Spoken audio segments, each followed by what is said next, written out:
Verse 5. When no bush of the field was yet in the land, and no small plant of the field had yet sprung up. For the Lord God had not caused it to rain on the land, and there was no man to work the ground. Here clearly again people see, oh man, in the previous chapter God made all plants on the third day, and here all of a sudden there's no fish bush of the field, so it's like there's no plants yet, and they say here's a contradiction. See, those guys on the third day God created plants, and in this case no plants yet. Okay, so this is like day 6 when God made man. And they say, oh yeah, error here, contradictions, etc. You can't trust anything. But no, there's again a much simpler explanation here. Um, and we'll look now at that explanation. Uh, One other thing I just as well need to say immediately, it so often happens in the church, pastors all over the place, not just only pastors, that they like to take certain or parts of certain verses and not the whole, right? In other words, parts of certain thoughts and not the whole thought, and then they build theology around part of a certain thought and not on the whole thought. Okay, like I say, in location is important, right? So they say only 3 things important when you buy a house: location. Okay, and when it gets to the Bible, 3 things is important: context. Okay, so in other words, you need to look at, and this in general, in every thought, you need to look at the whole thought, because the whole thought gives you the context. In other words, if you don't look at it, you're going to get the wrong context. If you don't look at the context, you're going to give the wrong explanation. You're going to get up like here with a seemingly contradiction, because if you just read, there's no bushes of the field yet. It's like, okay, here, yeah, there's a contradiction, because there on the third day is created. Here, no bush. But if you read the whole thought, then you see, right, that God is not the Lord God, Yahweh Elohim, Lord Yahweh, God Elohim, has not caused to rain on the land. So first and foremost, there was no rain yet on the land. He's not speaking of the whole earth that he created, but on the land. That's the first point. And no man to work the ground. Okay, so in this specific place, these specific um, plants that will be planted by man. Okay, like for example an eggplant. Here I see there's an eggplant growing. Okay, so there's no eggplants yet because there's no man to plant them. This is going to be the work of man, what God is going to give to man to plant. No potatoes growing, no tomatoes growing, because man is not around yet to plant it, to take care of it, to harvest it.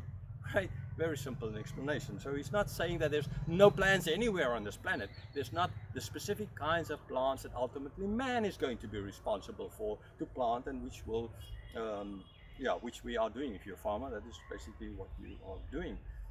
Okay. Right. Verse 6. And the mist was going up from the land and was watering the whole face of the ground. So at this stage, we see there's a mention of mist that is watering everything.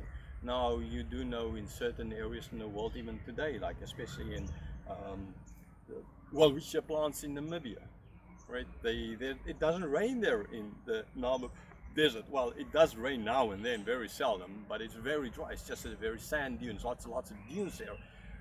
But the welwitschia plants grow there. And how do they grow? Because they ultimately is adapted to catch the mist coming from the Atlantic Ocean over land, and then use that mist so as to be able to get enough moisture to grow. In the Andes Mountains, high up in the mountains where it doesn't rain a lot, people use nets to literally catch, right, so that the mist will condense on the nets and then drip into a bottle, which they then use for water. Okay, so it's not a new thing. Now in this case, most likely it would have been a bit more than just that, right? But this is now still at this moment the way how God was watering the whole face of the ground. Again, here we can't fully say there was absolutely no rain as of yet. It doesn't, rain is not mentioned anywhere. We see the first time mention of rain during the flood of Noah. Okay, so with that, I would tend to say as well that most likely the only way was rather from springs at the moment, mist, etc., that would water the plants on this planet. Okay, verse 7. Then the Lord God formed the man of dust from the ground and breathed into his nostrils the breath of life, and the man became a living creature. Okay, now this is a difference between creation of animals, everything else up to this moment, and man. Is God is now breathing into his nostrils the breath of life.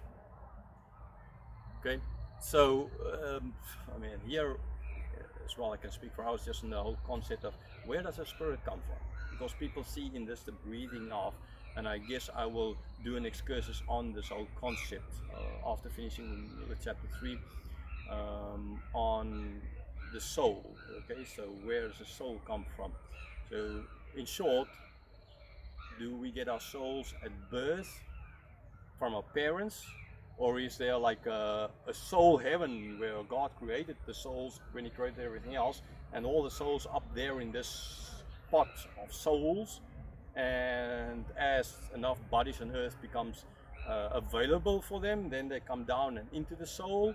Or are they a result of the birth from a father and mother? Or is it that God does a special miracle that after the baby is formed, the egg cell and the sperm get together, and if God then creates the soul for that new person, it's still an ongoing creation. Okay, so but yeah, there's people like on all the kinds of we will get back to this. Okay, so God breathing into us. We will see this as well later on, especially when Jesus is going to blow out over the disciples in John, the Gospel of John, to say he received the Spirit. Okay, that kind of idea, God breathing. Yeah. So God, we were made in God's image, and God sort of pushing the button to start us, kind of. And in this case, it's just still Adam. Okay, this is just the creation of Adam. We're not speaking of the creation of Eve yet, as we will see later on in this chapter.